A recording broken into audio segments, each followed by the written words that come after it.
OneNews jinsab informat li żewġ kumpaniji tal-avjazzjoni applikaw biex jiksbu ċertifikazzjonijiet u liċenzji neċessarji biex joperaw b'mod kummerċjali titjiriet b'ajruplani tal-baħar f'pajjiżna. Dan jidħol fil-qafas tal-politika l-ġdida nazzjonali dwar l-avjazzjoni u jista' jservi bħala katalist biex jingħata nifs ġdid lil dan is-settur li skont esperti joffri potenzjal qawwi ekonomiku u turistiku kif ukoll fil-qasam tal-impjiegi. Jirriżulta li l-investimenti potenzjali b'ajruplani amfibji li kapaċi li jinżu kemm fil-baħar kif ukoll fuq l-art żviluppaw wara l-Konferenza Internazzjonali dwar l-Avjazzjoni li nżammet f'pajjiżna f'Mejju li għadda. Il-konferenza msejħa Mavjo il akbar waħda dwar is-settur li tiġi organizzata fi Gżiritna u ġib flimkien firxa wiesa ta' esperti involuti fl-industrija. Organizzata fuq bażi volontarja minn bord immexxi mill-kap eżekuttiv Marvik Buġeja u Riccardo Flask bħala deputat kap eżekuttiv, din is-sena l-konferenza trattat speċifikament it-tnedija tal-politika dwar l-avjazzjoni ċivili tal-2023 u l-2030. Dan id-dokument kien varat mill-Ministru responsabbli mit-Turiżmu Aron Farrugia lura f'Marzu li għadda fejn fost l-oħrajn jissemmaw oqsma ġodda li pajjiżna jista' jinvesti u jimraħ fihom. Dwar l-interess ġdid fl-avjazzjoni marittimu f'pajjiżna l-konferenza Mavjo ħadet l-okkażjoni biex tistieden lil-kap eżekuttiv ta' ATOL Aviation, il-kaptan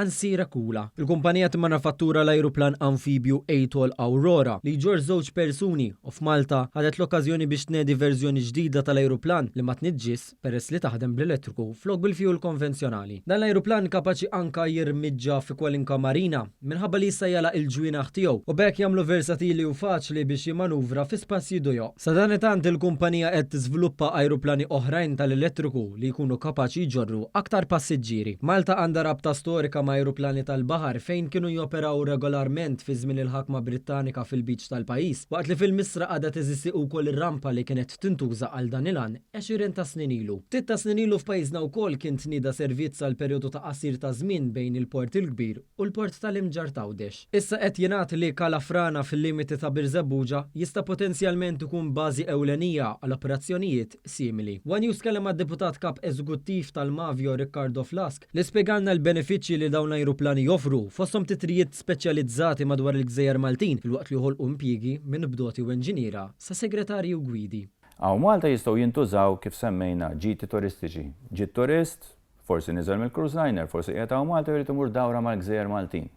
Jista' jaqbad dal-ajruplan u jdur dawra mal-Gżejjer Maltin. Waqt il-konferenza f'pajjiżna f'Mejju saret ukoll preżentazzjoni mill-perit Daniel Portelli dwar kif pajjiżna jibbenefika mill-kbir jekk tinbena faċilità għall-ajruplani tal-baħar. Minn barra li hu perit Daniel qed jitħareġ ukoll biex isir bdot u għalinna kif madwar l-Ewropa hemm diversi pajjiżi li qegħdin jinvestu f'din l-industrija e kif saħansitra xi pajjiżi jibbenefikaw minn fondi Ewropej.